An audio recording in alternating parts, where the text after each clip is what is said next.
Bayangkan, saat malam gelap gulita menyelimuti hutan rimba Borneo, hawa dingin merayap perlahan, dan satu-satunya penerangan hanyalah bulan purnama yang bersinar remang. Tiba-tiba, dari kegelapan pekat di atas pohon-pohon tinggi, melintas sesosok kepala manusia dengan organ dalamnya menjuntai, bergerak cepat tanpa tubuh. Itulah Kuyang. Di Kalimantan, khususnya di daerah pedalaman, kisah tentang Kuyang bukanlah dongeng pengantar tidur. Ini adalah urban legend yang hidup, dituturkan dari generasi ke generasi. Sebuah teror nyata yang menghantui ibu hamil dan bayi baru lahir. Sebuah sosok yang kehadirannya membuat bulu kuduk berdiri. Kuyang dalam kepercayaan masyarakat Kalimantan bukanlah hantu biasa. Ia adalah manusia berilmu hitam. Biasanya seorang wanita yang pada malam hari melepaskan kepala dan organ dalamnya dari tubuh aslinya. Tubuhnya ditinggalkan di rumah, sementara kepalanya melayang mencari mangsa. Konon, Kuyang mengincar darah perawan, darah persalinan, atau darah bayi yang baru lahir. Mereka membutuhkan kekuatan dari darah ini untuk menjaga ilmu hitamnya tetap sempurna dan awet muda. Cara terbangnya pun khas, biasanya mengeluarkan suara ngik-ngik atau kekek yang samar, dan terkadang terlihat cahaya kemerahan di kegelapan. Banyak kesaksian warga yang beredar. Salah satunya kisah dari hulu sungai Kalimantan Selatan. Seorang ibu muda bernama Ibu Sari yang sedang hamil tua mengalami kejadian aneh.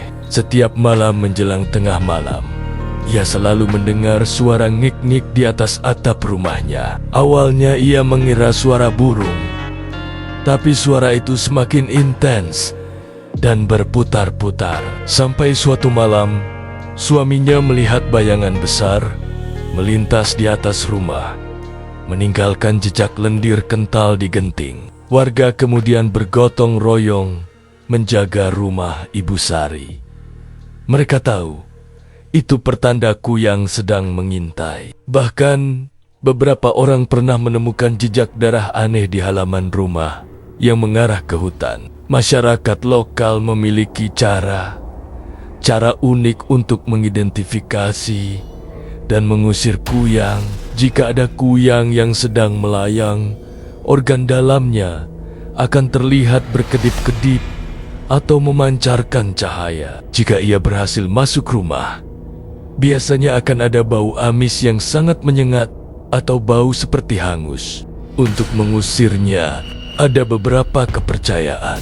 Ada yang menggunakan sapu lidi yang dipukulkan ke tanah, bawang putih yang dioleskan di ambang jendela atau pintu, atau bahkan cermin yang digantung di jendela. Konon, Kuyang takut melihat pantulan wajah aslinya di cermin. Yang paling menyeramkan, jika berhasil menemukan tubuh asli Kuyang yang ditinggalkan dan membalikkan tubuh itu, maka kepala Kuyang tidak akan bisa kembali bersatu. Ilmu hitamnya akan musnah dan ia akan mati. Kisah Kuyang ini tidak hanya sekadar cerita seram. Ia membentuk bagian penting dari budaya dan psikologi masyarakat Kalimantan, terutama di daerah yang masih kental dengan kepercayaan tradisional. Ketakutan akan Kuyang membuat ibu hamil lebih hati-hati.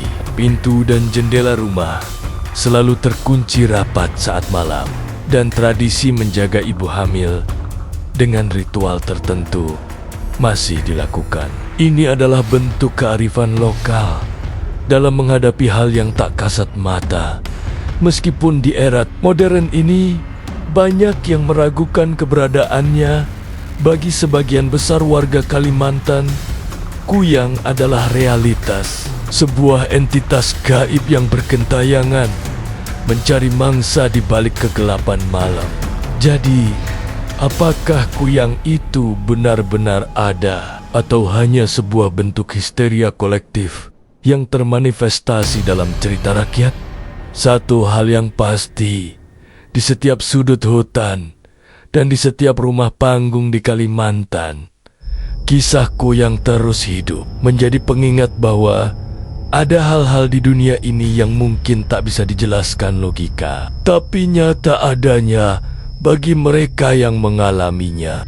Jika suatu malam kamu berada di Kalimantan dan mendengar suara ngik-ngik melintas di atas atap, mungkin itu bukan hanya angin. Mungkin ada sesuatu yang sedang mencari. Selamat malam dan pastikan pintu rumah Anda terkunci rapat.